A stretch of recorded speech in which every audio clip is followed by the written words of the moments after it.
അങ്ങനെ നമ്മളിത് നമ്മുടെ ജമ്മന്തിയുടെ എല്ലാത്തിൻ്റെ മണ്ട നമ്മളിത് വെട്ടിയെടുക്കണമല്ലേ ഗൈസ്. അപ്പോൾ നമ്മൾ ഇന്ന് നമ്മുടെ ജമ്മന്തിയുടെ എല്ലാത്തിൻ്റെ മണ്ട വെട്ടാൻ പോവുകയാണ്. അപ്പോൾ നമ്മൾ എല്ലാ ചെടിയും മണ്ട വെട്ടി കളയാൻ പോവുകയാണ്. അപ്പോൾ എന്തിനാണെന്ന് വെച്ചാൽ മണ്ട വെട്ടുമ്പോൾ ഒരുപാട് ശിഖരങ്ങളുണ്ടാവും. നമ്മുടെ ജമ്മന്തിക്കെല്ലാം ഒരുപാട് ശിഖരങ്ങളുണ്ടാവും. അതിലൂടെ ഒരുപാട് പൂക്കൾ നമുക്ക് കിട്ടും. ഓക്കെ, അപ്പോൾ നമ്മൾ കഴിഞ്ഞ ദിവസം ചെയ്യാൻ ചട്ടിക്കകത്തിരിക്കുന്നതിനൊക്കെ മണ്ട വെട്ടിയിട്ടാണ് ഒരുപാട് ശിഖരങ്ങളാണ് ഇപ്പോൾ. അപ്പോൾ അതുപോലെ ശിഖരങ്ങളും ഒരുപാട് പൂക്കൾ ഉണ്ടാകാൻ വേണ്ടിയാണ് നമ്മൾ മണ്ട വെട്ടാൻ പോകുന്നത്. ഓക്കെ, എന്നാലും നമുക്ക് മണ്ട വെട്ടാം.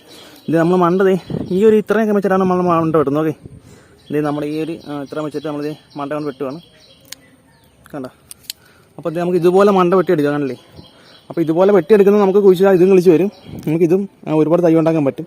ഇത് കുത്തിവെച്ചാലും വേര് വരും. നമുക്ക് അങ്ങനെ ഒരുപാട് തൈകൾ ഉണ്ടാക്കാം, ഒരുപാട് പൂക്കൾ കിട്ടും. ഓക്കെ, അപ്പോൾ എല്ലാവരും ഇതുപോലെ മണ്ട വെട്ടുകയെന്നുണ്ടെങ്കിൽ ഒരുപാട് ശിഖരങ്ങളും കിട്ടും.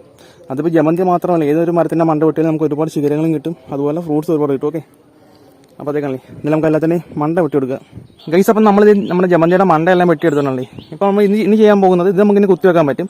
നമ്മൾ ഇത് കുത്തിവെക്കാൻ നമുക്ക് ഇതും കിളിച്ച് കിട്ടും. ഇത് നമുക്ക് ഒരുപാട് തൈ ഉണ്ടാക്കാൻ പറ്റും, ഒരുപാട് പൂക്കൾ ഉണ്ടാക്കാൻ പറ്റും. ഓക്കെ, അപ്പോൾ നമ്മൾ തൽക്കാലത്തേക്ക് ഇവിടെ സൈഡിലും കുത്തി വെക്കുകയാണ്. കാരണം ഇവിടെ ഫുള്ള് അലങ്കോലായി കിടക്കുകയാണ്. ഇനി വൃത്തിയാക്കാൻ നമുക്ക് സമയമില്ല, കുറച്ച് പണിയുണ്ട്. അതുകൊണ്ട് തന്നെ നമ്മൾ തൽക്കാലം എവിടെയെല്ലാം കുത്തി അങ്ങ് വെച്ച് കൊടുക്കുക. ഓക്കെ, പിന്നെ അത് മാത്രമല്ല നല്ല മഴയും വരുന്നുണ്ടല്ലേ, നല്ല അടിപൊളി മഴ വരുന്നുണ്ട്. അതിന് മുമ്പായിട്ട് പണി തീർക്കണം. ഓക്കെ, അപ്പോൾ ഗൈസ് നല്ല കുത്തി വെക്കണം. ഓക്കെ, അപ്പോൾ എല്ലാവർക്കും ബൈ.